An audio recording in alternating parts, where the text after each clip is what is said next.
Oh man, Comcast got a new device in the house. AT&T, where you at? What you doing, AT&T? Comcast doing big things out here. AT&T, y'all gonna learn today. Y'all gonna learn real quick. Put some respect on it.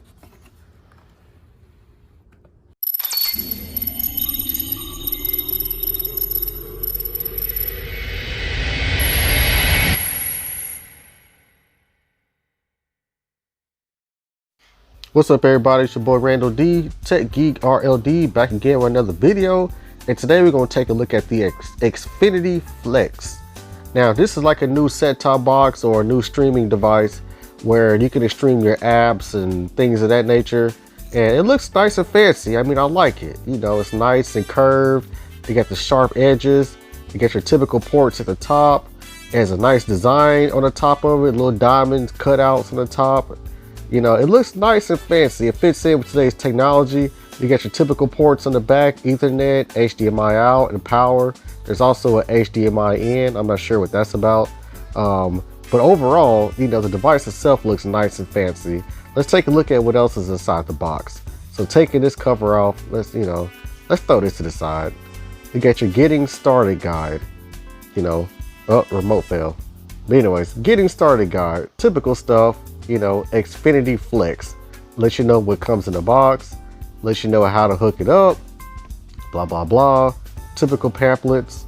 You know, we don't really need this. You know, typical stuff. You know, it also have one in Spanish, Goya de Escio. I think I said that right. If I didn't, I'm sorry. Toss that to the side. What else we got? Take this little pamphlet out. You know, lift for more information. Toss that to the side. Then you get your typical AC adapter wrapped in a Comcast cable sleeve. Looks nice and fancy. So this is the AC adapter. Typical stuff, nothing fancy to see here. And I mean, they did a good job with the cable management. I give it to them. Looks nice and neat.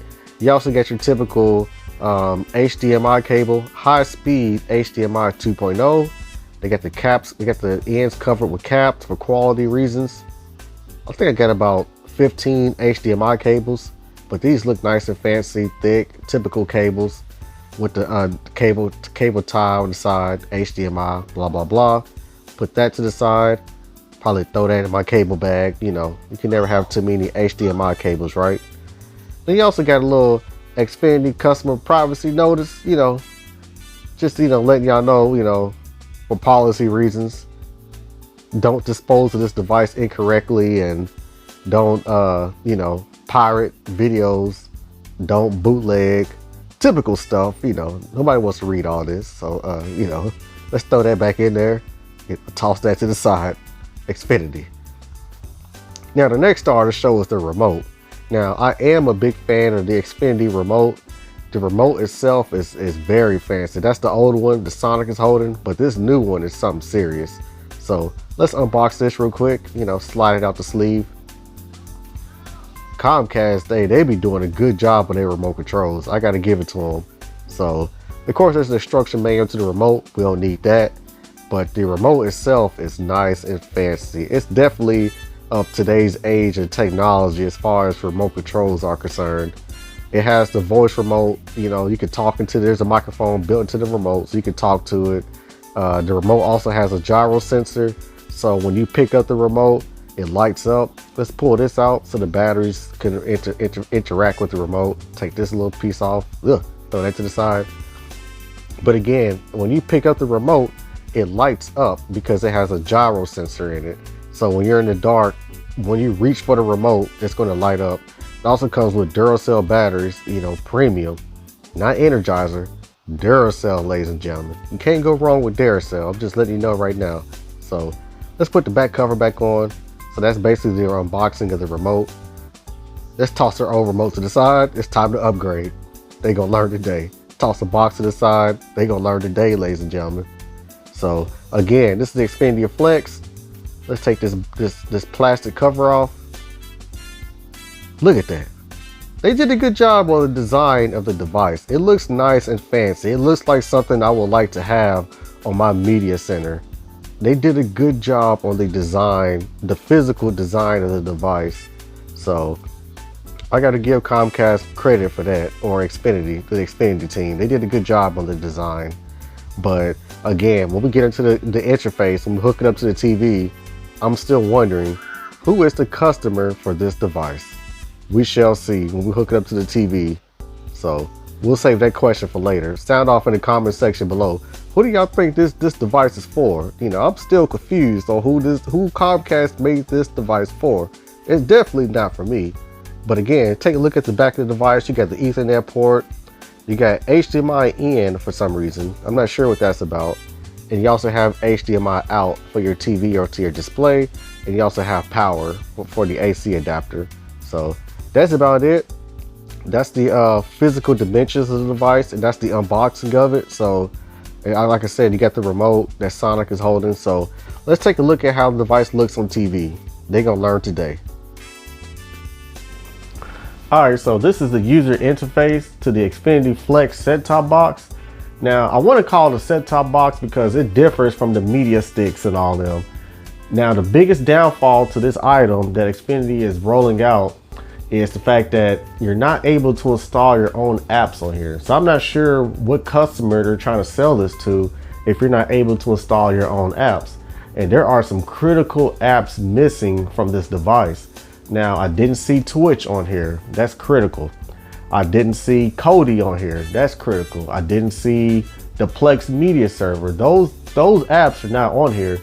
And you're also, like, again, you're not able to install your own apps. You're kind of limited to just what Xfinity pushes out over the air to the device. Yeah, it has the typical stuff. It does have Amazon Prime Video. It has Netflix. It has YouTube. And the device itself is a 4K device. So it does support Dolby Vision. It supports HDR10 for HDR content.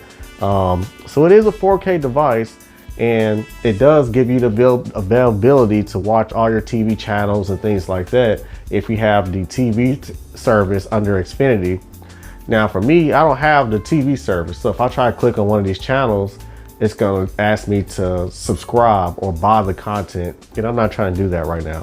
But if you do have Xfinity TV, this does give you a way of watching live TV on your devices in your home without needing a Xfinity TV box on each TV. Similar to Roku, how you can install the Xfinity Stream app. Well, with this box, you have access to all the Xfinity channels through the box itself.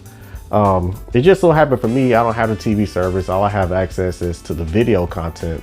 Free content on here if you wanted to go that route. But the free videos on here, they're not necessarily free. They're just paid for by ads and commercials and things like that. So this is the interface. It's pretty straightforward. You know, you click on the video, it'll start to stream to the device and start to play, and it will play in HDR. It's a good device. It has TV, it has music, it has videos. You can go to YouTube, Netflix, everything. But not being able to add your own apps, to me, is kind of critical. I'm not sure how I feel about that. I do want to touch on the Comcast apps. It does come with some apps specific for the Xfinity network. So this is the Xfinity X5 app, the My Account, Xfinity Home, and voicemail. If you have these services, you have access to controlling those services using your TV. So let's take a look at the X5 app, for example. Now, pulling this app up, I'm able to see all my network usage. I'm able to see who is using what connection, how much internet they're using. I'm able to pull up my Wi-Fi passwords if somebody needs to get onto my network. And I don't know the password by heart, but I do. It shows the name of my connections, which I have split a 2.4 gigahertz separate from a 5 gigahertz connection. And again, you're able to pause the connection, see your usage and things like that. So, I mean, the Xfinity apps are definitely high quality. I give them credit for that.